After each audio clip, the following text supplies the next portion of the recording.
പാലക്കാട് നെന്മാറയിൽ അമ്മയെയും മകനെയും വെട്ടിക്കൊലപ്പെടുത്തിയ പ്രതി ചെന്താമരനായുള്ള അന്വേഷണം ഊർജിതം.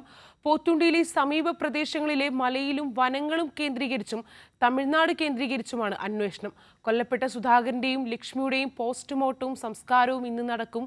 കൂടുതൽ വിവരങ്ങളുമായി സച്ചിൻ ചേരുന്നുണ്ട്. സച്ചിൻ, തികച്ചും ദാരുണമായ ഒരു സംഭവം തന്നെയായിരുന്നു. മാത്രമല്ല, ഈ പ്രതി ചെന്താമരൻ നേരത്തെ മറ്റൊരു കൊലപാതക കേസിൽ പ്രതിയായിരുന്നു. തുടർന്ന് ജാമ്യത്തിൽ ഇറങ്ങിയ ശേഷമായിരുന്നു ഇത്തരത്തിൽ വീണ്ടും ഒരു കൊല നടത്തിയിരിക്കുന്നത്. എന്തൊക്കെയാണ് കൂടുതൽ വിവരങ്ങൾ? പ്രതിക്കായുള്ള അന്വേഷണം എങ്ങനെ മുന്നോട്ട് പോകുന്നു? ശ്രീനിധി, ഒരു കുടുംബത്തിലെ 3 പേരെയാണ് ചെന്താമരൻ ഇതോടെ ഇല്ലാതാക്കിയിരിക്കുന്നത്. 2019 സജിതയെ കൊലപ്പെടുത്തിയത്.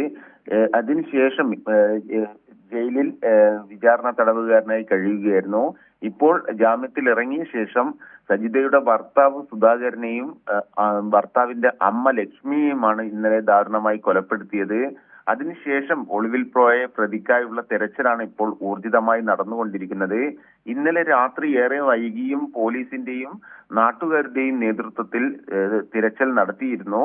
എന്നാൽ പ്രതിയെ ഇതുവരെ പിടികൂടാൻ വേണ്ടി സാധിച്ചിട്ടില്ല. തമിഴ്നാട് കേന്ദ്രീകരിച്ച് ചെന്താമരൻ ജാമ്യത്തിൽ ഇറങ്ങിയതിന് ശേഷം തമിഴ്നാട്ടിലെ ബന്ധുവീട്ടിലും അതേപോലെ തന്നെ സമീപ പ്രദേശങ്ങളിലും ജോലിയൊക്കെ ചെയ്ത് കഴിഞ്ഞിരുന്നു. അതിനാൽ തന്നെ തമിഴ്നാട്ടിലും ചെന്താമരൻ ജോലി ചെയ്ത കോഴിക്കോട് അടക്കമുള്ള പ്രദേശങ്ങളും കേന്ദ്രീകരിച്ചും അന്വേഷണം നടക്കുന്നുണ്ട്. ഇന്ന് 4 സംഘങ്ങളായിട്ടാണ് ഇവിടെ നെന്മാറയിലെ വനമേഖലകളിലും അതുപോലെ തന്നെ നെല്ലിയാമ്പതി മലനിരകളുടെ താഴ്വാരത്തൊക്കെ തെരച്ചിൽ നടക്കുക.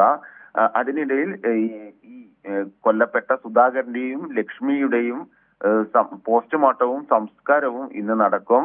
വലിയൊരു ഭീതിയിൽ തന്നെയാണ് ഇപ്പോൾ നെന്മാറയിലെ പോത്തുണ്ടി പ്രദേശമുള്ളത്. കാരണം നിരവധി ആളുകളെ കൊല്ലുമെന്ന് ഭീഷണിപ്പെടുത്തിക്കൊണ്ടാണ് ഇന്നലെ രാവിലെ മുതൽ ചെന്താമരം നടന്നിട്ടുള്ളത്. അതിനുശേഷമാണ് 10 മണിയോടുകൂടെ നാടിന് നടുക്കിയ സുധാകരന്റെയും ലക്ഷ്മിയുടെയും കൊലപാതകം നടന്നിട്ടുള്ളത്.